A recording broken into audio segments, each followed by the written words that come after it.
The winter session of Parliament starts on a stormy note.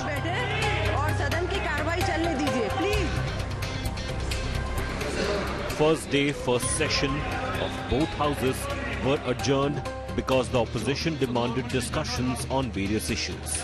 The House stands adjourned to meet at 11 a.m. on Wednesday, the 27th November 2024. The government, in an upbeat, confident stunt, wants to push through its bills. The Prime Minister took the lead to warn the opposition of the need for the houses to function. लोकतांत्रिक परंपरा में हर पीढ़ी का काम है आने वाली पीढ़ियों को तैयार करे, लेकिन 80-80, 90-90 बार जनता ने जिनको लगातार नकार दिया है, वे न संसद में चर्चा होने देते हैं, न लोकतंत्र की भावना का सम्मान करते हैं, न ही वह लोगों की आकांक्षाओं का कोई महत्व समझते हैं. Government wants to table a contentious bill of Waqf Amendment, and they are well aware that it would face stiff opposition. हम चाहते हैं कि विषय अच्छी तरह से लोकसभा राज्यसभा में चर्चा होनी चाहिए. सरकार तैयार है किसी भी विषय पर चर्चा करने के लिए. सरकार की ओर से हमेशा तैयार होते हैं. हम सिर्फ अनुरोध यही करते हैं कि सदन अच्छा से चले, हंगामा ना हो. कोई भी विषय पार्लियामेंट में रखता है तो शांतिपूर्वक उस विषय को चर्चा होगा तो बहुत लाभ मिलेगा. Opposition MPs requested Lok Sabha Speaker Om Birla to extend the tenure of the Joint Parliamentary Committee on Waqf Amendment Bill, as there are views that are yet to be shared by various stakeholders. The due process are not at all being followed by the chairman. He is hurrying up, bulldozing the proceedings. There are so many procedures, including a dissent note, including the voting, each and every class of the proposed bill.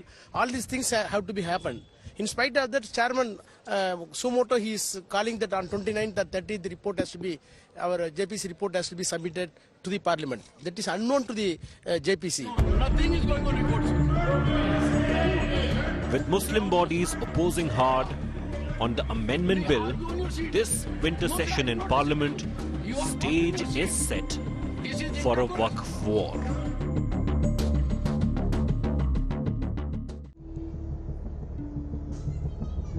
Sunni Waqf Board of Bihar claimed this entire village in August. Just about an hour's drive from Bihar's capital city, Govindpur village is now fighting a legal battle to retain their land.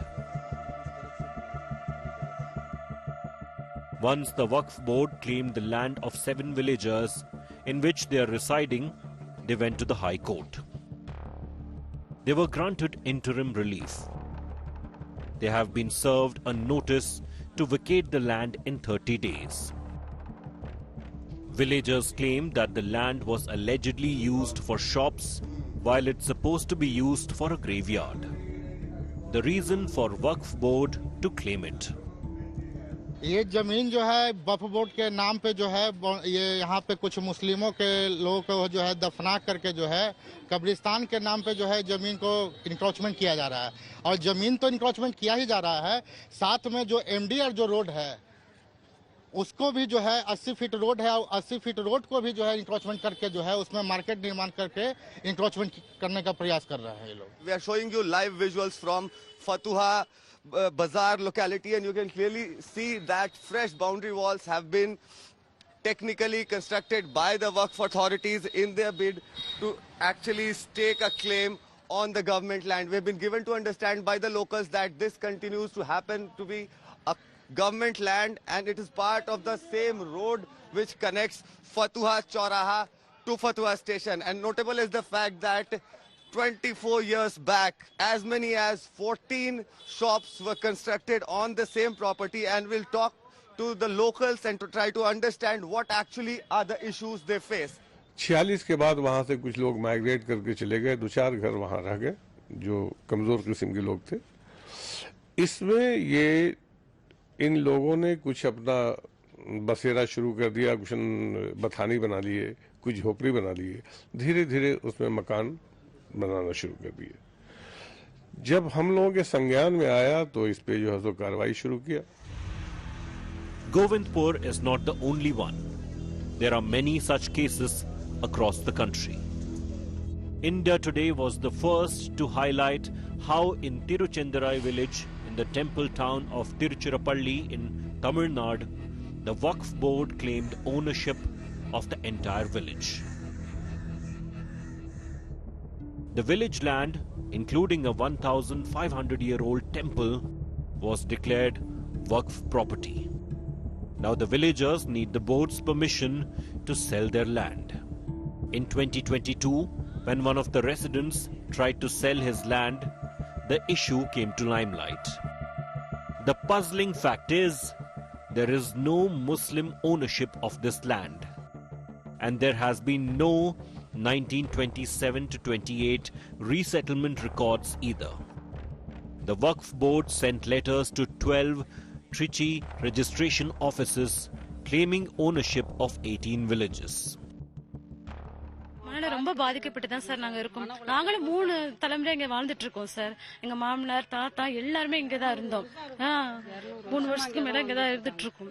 These are the documents, ancient documents, minimum 70-80-year-old documents that belong to the people of these are the residents of Tiruchendurai and various villages in this area who are in utter shock because all those documents that they carry in their hand is being said to be invalid by the registration office.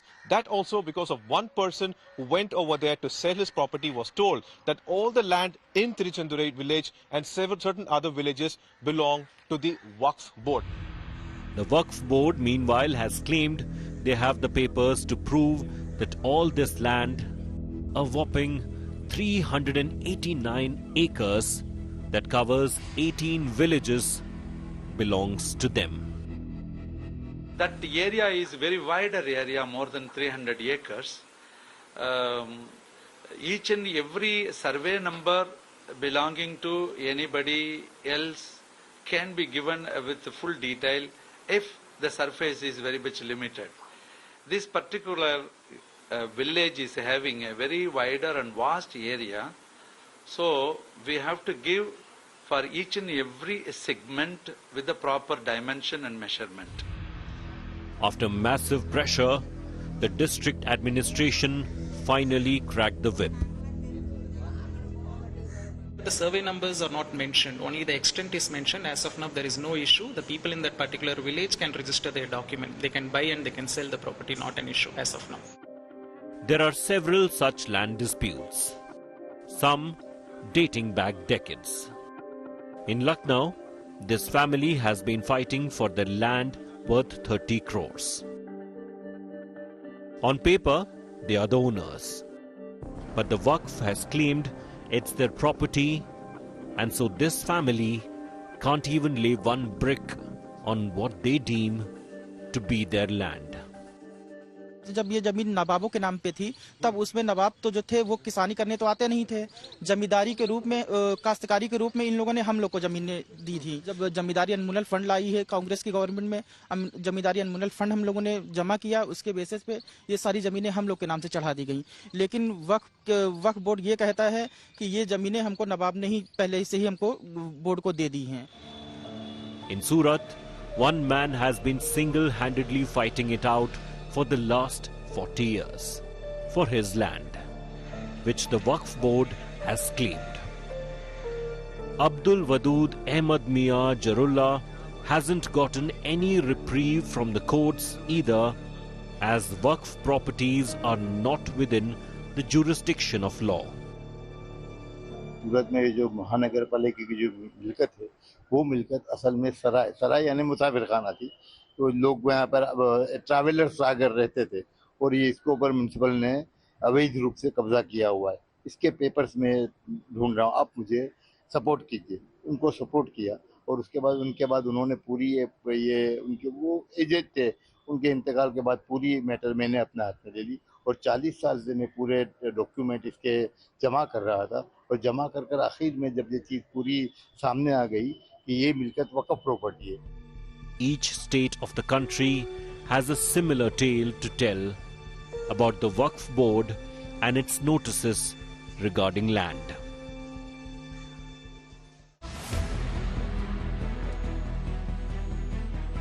On 4th October, the residents of Honwada village in Karnataka received a notice from the Tehsildar to file their objection to 1,500 acres of land being reassigned to the Waqf Board. Bijapur ಜಿಲ್ಲೆಗೆ visit ಕೊಟ್ಟರಿ sir October 8 ಅಥವಾ 9 ತಾರೀಕು ಅವ್ರು ಬಂದು sir D C ಅವರಿಗೆ ಆದೇಶ ಮಾಡಿರತ್ರಿ ನಮ್ಮದು 15,000 acre land ವಕ್ಫ್ board ಇದೆ, ಅದನ್ನು ನಮ್ಗೆ ಬಿಡಿಸ್ಕೊಡ್ಬೇಕಂತ ರಿಟರ್ನ್ ಇದ್ದು ಆದೇಶ ಮಾಡಿರತ್ರಿ ಡಿ ಸಿ ಅವರಿಗೆ. ಡಿ ಸಿ ಅವರು ತಹಸೀಲ್ದಾರ್ ಅವರಿಗೆ ಇದು ಮಾಡ್ಯಾರ, ಆದೇಶ ಮಾಡಿದ್ರೆ ತಹಸೀಲ್ದಾರ್ ಅವರು ಡೈರೆಕ್ಟಾಗಿ ಪ್ರತಿ ಗ್ರಾಮದವ್ರಿಗೂ ನೋಟಿಸ್ ಬಿಡ್ಲತ್ತಾರ ಸರ್ ನಮ್ಗೆ. The farmers met BJP MP Tejasvi Surya and sought his help over the issue.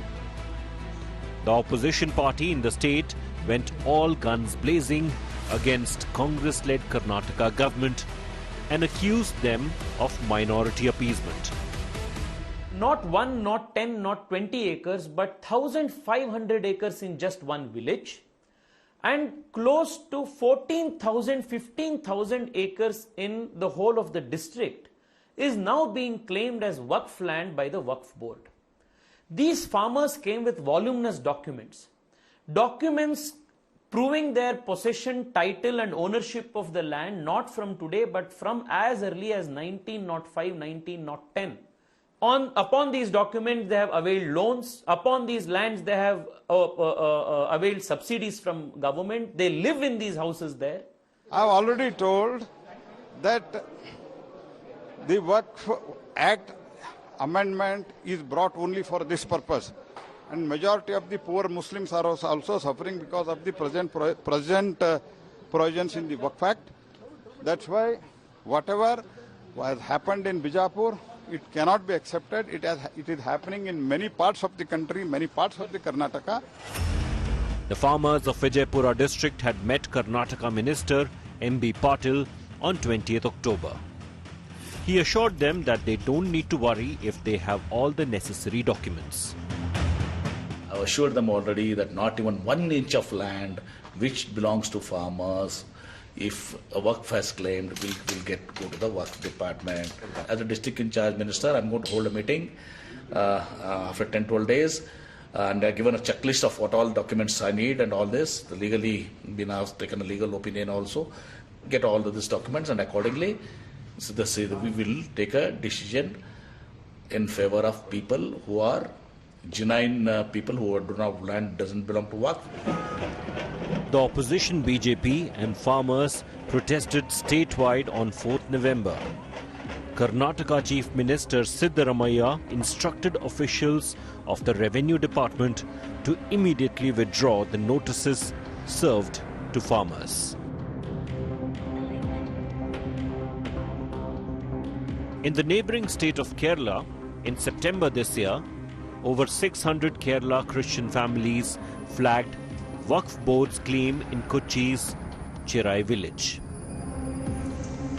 Prominent Christian organizations like the Syro Malabar Church and the Kerala Catholic Bishop Council approached the Joint Parliamentary Committee for Waqf Amendment Bill 2024 asking for proper redressal of the issue.